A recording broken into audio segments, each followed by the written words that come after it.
The sound of hooves thundered through the forest, each beat a violent echo that rattled Mira's bones. She sprinted through the trees, her bare feet slamming against the cold earth, her breaths coming in sharp, ragged gasps. Branches tore at her skin, her tattered dress flapping like a torn flag behind her. The shouts of men grew louder, closer, their curses slicing through the night. Mira's chest burned, her vision blurring as the world around her spun. She could still feel the weight of his hands around her throat, the cruel smile on his face as he threw her to the ground. "Run, little rabbit," he had sneered, "but there's nowhere to hide." The memory tightened around her like a noose, and she forced herself to keep moving, her legs churning through the underbrush. Blood dripped from a cut on her forehead, warm against her icy skin. Behind her, the men's torches bobbed like floating embers, their orange glow flickering through the trees. "There she is!" a man shouted, his voice edged with cruel delight. Mira's heart lurched. They were too close, too fast. The ground sloped downward, the trees thinning. Mira stumbled, her feet sliding on loose stones. She clawed at a tree to steady herself, but the bark tore at her fingers. Her knees buckled, and she hit the ground hard, pain jolting through her. "Got you now?" A man lunged at her, his grimy hand reaching for her hair. Mira screamed, rolling to the side as his fist struck the dirt. She scrambled to her feet, her eyes darting around wildly. Ahead, the trees opened into a clearing bathed in moonlight, the silver light casting everything in eerie, ghostly hues. And there, standing at the edge of the clearing, was a man. Tall, broad-shouldered, his dark hair falling in waves over fierce, watchful eyes. A Cherokee warrior. His chest was bare beneath his leather vest, muscles taut, a hunting knife gleaming in his hand. His jaw was set, eyes locked onto Mira, then to the man behind her. "You lost, little rabbit?" the man sneered, grabbing for her arm. But before he could touch her, the warrior stepped forward, knife raised, eyes blazing. "Touch her," he said, his voice a low, dangerous rumble, "and you'll answer to me." The clearing fell silent as the Cherokee warrior stepped forward, his dark eyes burning with a deadly calm. The man holding Mira's arm sneered, his grip tightening painfully around her wrist. "Who the hell are you?" he spat, his eyes raking over the warrior's bare chest, the intricate tattoos winding down his muscular arms. The warrior said nothing, his jaw set, his knife gleaming in the moonlight. "I asked you a question," the man snapped, his voice a growl. "Move along, savage. This is none of your business." The warrior's gaze dropped to Mira's bruised face, her trembling body. Blood dripped from a cut on her cheek, her eyes wide and glassy. The warrior's jaw clenched, the muscles in his neck tight as a bowstring. "Let her go," he said, his voice as cold and sharp as a winter wind. The man laughed, a cruel, grating sound that echoed through the trees. "She's mine," he said, jerking Mira closer, his filthy fingers digging into her skin. "Found her wandering around like a lost little rabbit, didn't you, girl?" Mira's breath hitched, her pulse pounding like a war drum. The warrior's eyes flicked to her, and for a moment, the world seemed to fall away. "Last chance," the warrior said, his tone deadly calm. "Let her go." The man's grin widened, his teeth yellow and sharp. "Or what?" The warrior moved faster than Mira's eyes could follow. One moment he was standing still as stone. The next, his knife flashed through the air, slicing the man's wrist. Blood spurted from the wound, and the man howled, releasing Mira as he staggered back, clutching his bleeding arm. "You son of a—" The warrior lunged, his fist crashing into the man's jaw with a sickening crack. The man hit the ground hard, blood streaming from his nose. The warrior loomed over him, his chest heaving, the knife glinting in his hand. "You touch her again," the warrior said, his voice a low, lethal snarl. "And I'll bury you where you stand." The man's eyes darted to Mira, then to the warrior, fear flickering in their depths. Without another word, he scrambled to his feet, stumbling into the woods like a wounded animal. The warrior watched him go, his shoulders tense, muscles rigid. Then he turned to Mira, his fierce expression softening. "Are you hurt?" he asked, his voice gentler now, the deadly calm gone. Mira's legs gave way, and she crumpled to the ground, her breaths coming in ragged sobs. The warrior knelt beside her, his large, warm hand cradling her face, his dark eyes searching hers. "You're safe now," he said, his voice a soothing murmur. "No one will hurt you again." Mira's knees trembled as the warrior helped her to her feet, his strong hands firm and steady against her arms. The night air was sharp, biting through the thin fabric of her torn dress. The forest loomed around them, shadows stretching long and dark. "Can you walk?" he asked, his voice low, his eyes scanning her for injuries. Mira swallowed, her throat raw. I think so." But when she took a step, her legs buckled and the world tilted. The warrior caught her effortlessly, his arms wrapping around her like a shield. "You're freezing," he muttered, his jaw tight. Without another word, he lifted her into his arms, cradling her against his chest. Mira's head lolled against his shoulder, the warmth of his skin seeping through her, a stark contrast to the cold that had burrowed deep into her bones. Where are you taking me?" she whispered, her breath fogging in the night air. "Somewhere safe," he said, his voice a gentle rumble. The world passed by in a blur of trees and moonlight, the warrior's strides strong and sure. Mira's eyelids grew heavy, her body sinking deeper against him as exhaustion pulled her under. When she woke, she was lying on a soft bed of furs, the scent of smoke and cedar filling the air. A small fire crackled nearby, its orange glow casting flickering shadows against the cave walls. Mira pushed herself up, her limbs aching, her head pounding. The warrior sat beside the fire, his back to her, a bowl of steaming broth cradled in his hands. His dark hair hung loose over his shoulders, muscles taut beneath the leather vest that hugged his broad frame. "You're awake," he said without turning around, his deep voice echoing in the cave. Mira swallowed, her throat raw. Why did you help me?" The warrior's jaw tightened, his eyes fixed on the flames. "You were in danger." "But you don't even know me," she said, her voice wavering. "Why risk your life for a stranger?" The warrior finally turned to her, his gaze piercing. "Because once, someone risked their life for me." Mira's heart pounded as his words hung heavy in the air, their meaning deeper than she could grasp. He rose, walking over to her and kneeling down. "Here," he said, holding out the bowl of broth. "Drink." Mira's fingers trembled as she took it, the warmth seeping into her frozen hands. "What's your name?" she asked, her eyes searching his face. He hesitated, his jaw clenching, as if the name was a painful secret. "Koa," he said, his voice a rough whisper. "And if you want to stay alive, you'll stay with me." The fire crackled softly, its warmth licking at Mira's chilled skin as Koa sat across from her, his expression grim and watchful. The silence stretched between them, heavy with unspoken questions and unspoken fears.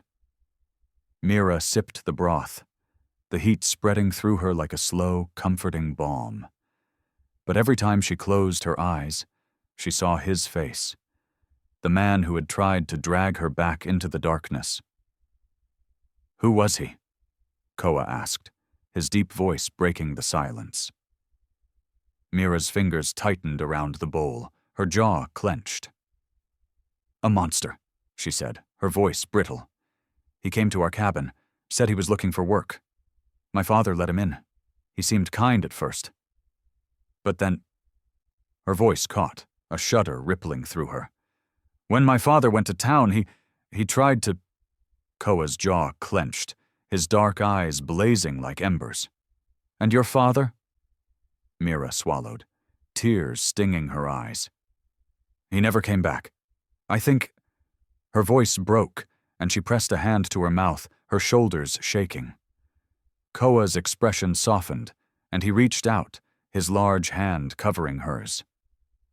You're safe now, he said, his voice a low murmur. No one will hurt you here. But even as he spoke, the hairs on the back of his neck prickled, a sense of impending danger crawling up his spine. The wind howled outside the cave, carrying with it the distant sound of horses' hooves. Koa's eyes narrowed, his body going rigid. Stay here, he said, rising to his feet, his hand reaching for the knife strapped to his thigh. Mira's heart pounded, her pulse thundering in her ears. What is it? They're looking for you, Koa said, his jaw set. And they're closer than you think. He moved to the mouth of the cave, his movements silent as a shadow.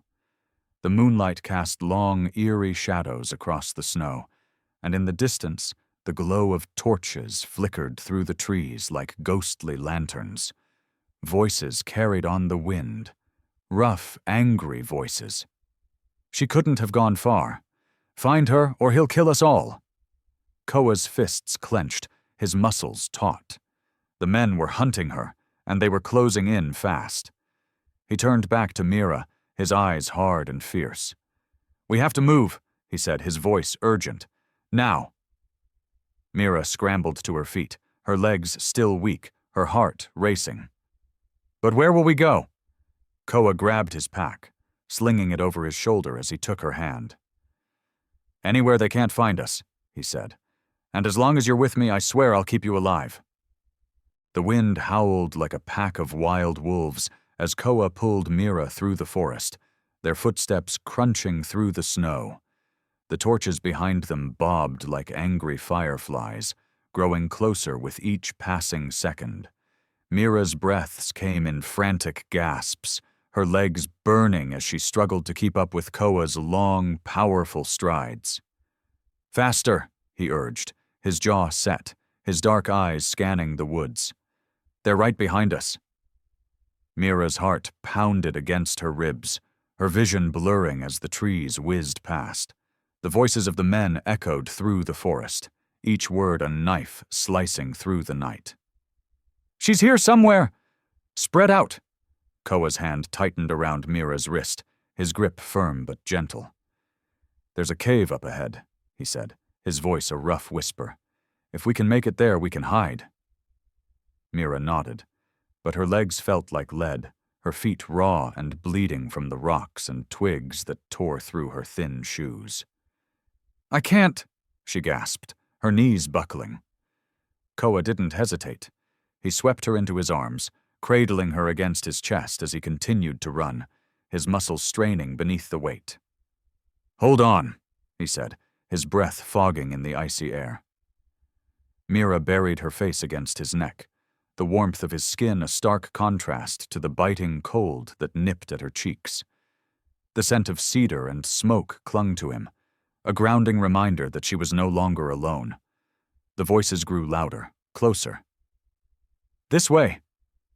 She couldn't have gotten far, Koa cursed under his breath, his jaw clenched. The cave loomed ahead, a dark maw hidden beneath a fallen tree.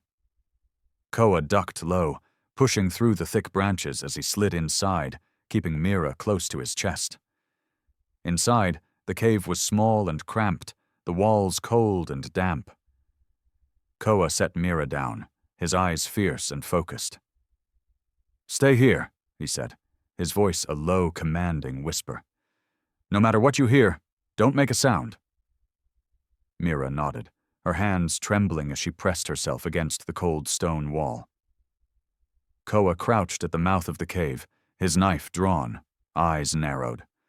Outside, the voices closed in, the torches casting eerie shadows against the trees. I saw tracks, one man snarled. She's close. Keep looking, another said, his voice dripping with malice. She's not getting away this time. Koa's jaw clenched, his muscles coiled tight like a spring. Mira swallowed, her pulse thrumming like a frightened bird trapped in her chest. And as the footsteps crunched closer, the darkness pressed in around them, heavy and suffocating. The air in the cave was stifling, heavy with the scent of damp stone and fear. Mira pressed her back against the cold wall, her breaths shallow and rapid, her eyes locked onto Koa. He crouched at the entrance, his body tense, knife gleaming in his fist.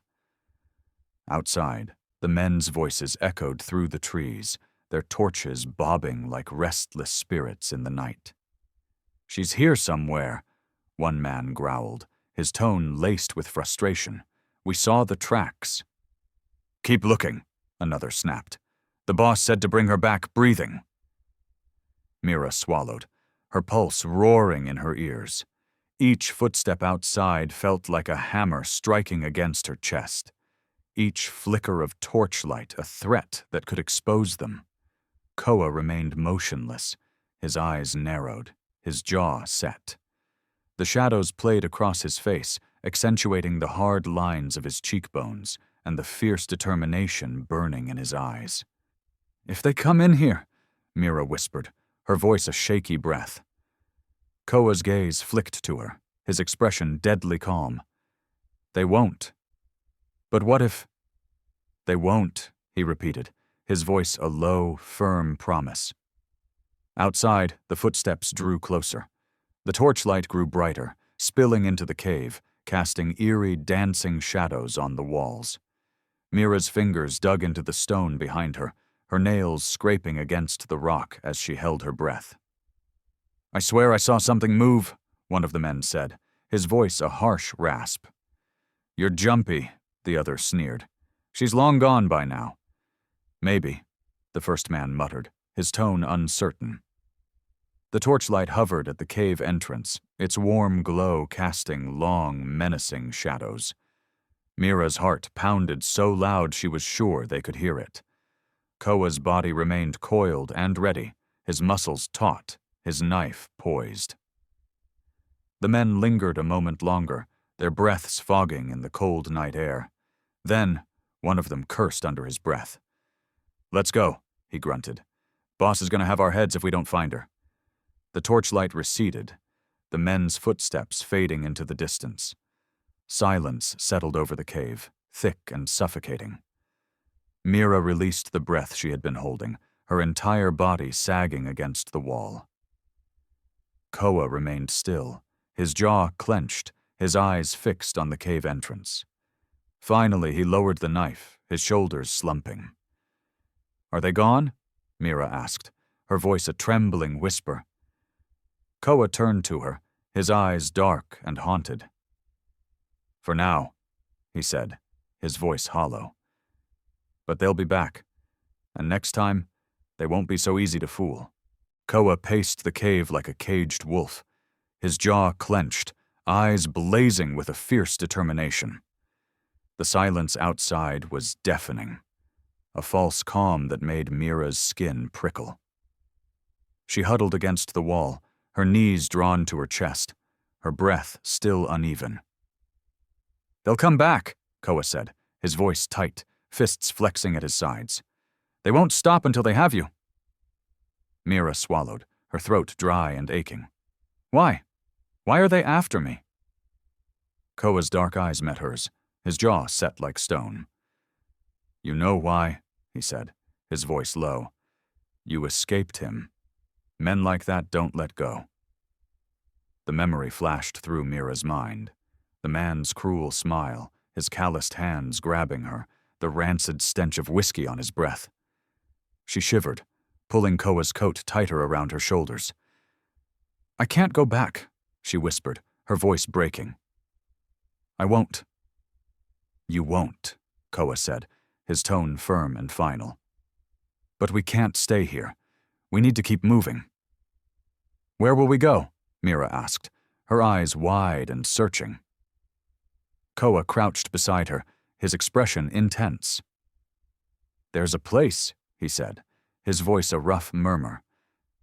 "A Cherokee camp, hidden deep in the mountains. My uncle is the chief. He'll take you in. You'll be safe there." Mira's heart hammered against her ribs. "What about you?" Koa's jaw clenched, his eyes darkening. "I'll get you there. Then I have to deal with them." "Alone?" Mira asked, her brow furrowing. "You can't." "I have to," Koa said, his voice fierce. "If I don't stop them, they'll never stop hunting you. Or worse, they'll follow us to the camp and bring blood to my people." Mira's throat tightened. "But what if you—" "Don't," Koa cut in, his eyes softening. "I won't let them hurt you again." Mira swallowed hard, tears stinging her eyes. "You don't even know me," she said, her voice cracking. "Why would you do this?" Koa's expression darkened, his jaw flexing as he looked away. "Because once someone saved me," he said, his voice a rasp. "When everyone else had given up on me, they risked everything. Now it's my turn." The air hung heavy between them, the silence thick and suffocating. Outside, a branch snapped, and Koa's head whipped toward the entrance, his muscles coiling like a predator ready to strike. "We need to move," he said, rising to his feet and grabbing his knife. "Now!"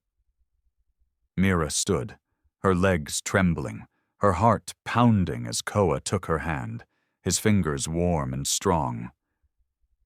"Stay close," he said, his voice a fierce whisper.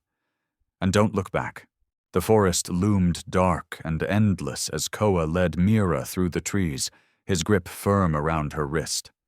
The wind howled through the branches, carrying with it the distant shouts of men, their torches flickering like vengeful spirits in the night. "Keep moving," Koa said, his jaw tight, his eyes darting to every shadow. "We're almost there." Mira's legs ached, each step a struggle against the cold and exhaustion. Her breaths came in short, painful bursts, her heart pounding like a war drum in her chest. Ahead, the ground sloped downward, and the sound of rushing water echoed through the night. The river. Koa stopped, his chest rising and falling as he scanned the bank. The river roared before them, its black, icy waters churning violently. The moon cast a silver sheen over the surface, making it shimmer like a blade. "We have to cross," Koa said, his jaw clenched. "It's the only way to lose them." Mira's eyes widened, her pulse quickening. "But the water, it's freezing."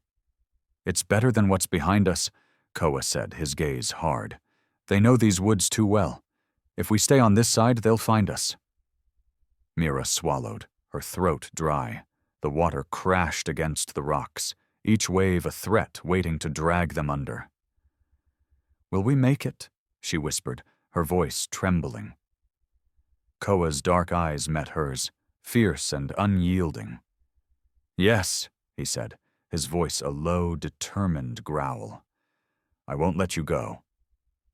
Without waiting for a response, he grabbed her hand, pulling her toward the riverbank. The icy water bit into their legs like shards of glass, and Mira gasped, her teeth chattering as the current surged around them. "Hold on to me," Koa said, wrapping an arm around her waist. "Whatever happens, don't let go." Mira clung to him, her fingers digging into his back as they waded deeper, the water rising to their waists. The current pulled at them, threatening to rip them apart, but Koa's grip was strong, his muscles straining as he fought against the river's fury.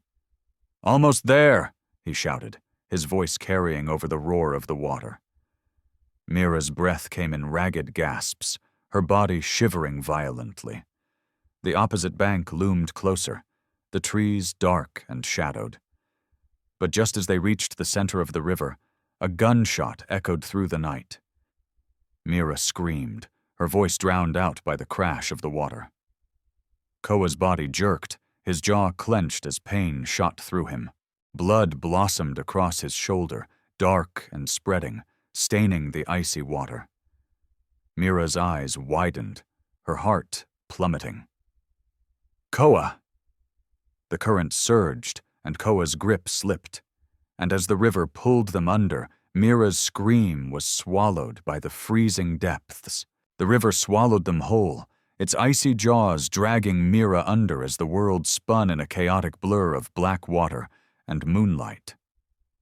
Cold stabbed through her like 1,000 knives, her lungs burning as she fought against the raging current. Koa's grip had slipped, his hand torn from hers as they were pulled in opposite directions. Mira's arms flailed, her legs kicking desperately, but the current was too strong, too relentless. The river spun her around, slamming her against a jagged rock. Pain shot through her side, and the air burst from her lungs in a stream of silver bubbles. Above, the surface glimmered like a distant dream, the moon's reflection fractured and swaying. Mira's vision blurred, her head throbbing as the river dragged her deeper, pulling her toward the abyss. Then, through the churning darkness, a shadow appeared. Koa, his strong arms sliced through the water, his dark eyes fierce and focused.